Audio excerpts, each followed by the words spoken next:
মানুহজনে বাৰু পানীত গৈ এয়া কি উঘালি আছে ধৰিব পাৰিছেনে? এয়া হৈছে আমাৰ অসমৰ এক আপুৰুগীয়া উদ্ভিদ তৰা গছ। আৰু আপোনালোকে বহুতেই জানে চাগে এই তৰা গছৰ কিমান বেছি উপকাৰিতা আছে। ইংৰাজীত ইয়াক কোৱা হয় এলপিনিয়া নিগ্ৰা।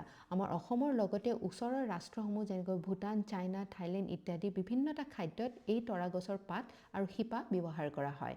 কিয়নো ইয়াৰ বহুত স্বাস্থ্যজনিত কাৰণো আছে।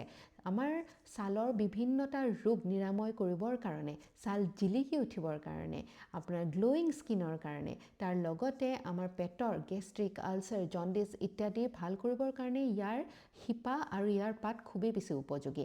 আৰু আমাৰ বিভিন্ন জনগোষ্ঠীৰ লোকসমূহে যেনেকৈ কাৰ্বি, আমাৰ মিচিং, বড়ো, হাজং, ৰাভা ইত্যাদি বিভিন্ন খাদ্যত আমাৰ ইয়াক ব্যৱহাৰ কৰা হয়। আৰু ইয়াৰ যিটো সুগন্ধি আহে খুবেই বেছি ধুনীয়া আৰু বহুত স্বাস্থ্যজনিত কাৰণত ইয়াক ব্যৱহাৰ কৰাৰ কাৰণে ই এক আপুৰুগীয়া আমাৰ কাৰণে সম্পদ হৈ উঠে। আপোনালোকে যদি তৰা গছৰ বিভিন্ন এটা অংশ খাইছে মোক কমেণ্ট ছেকশ্যনত জনাব।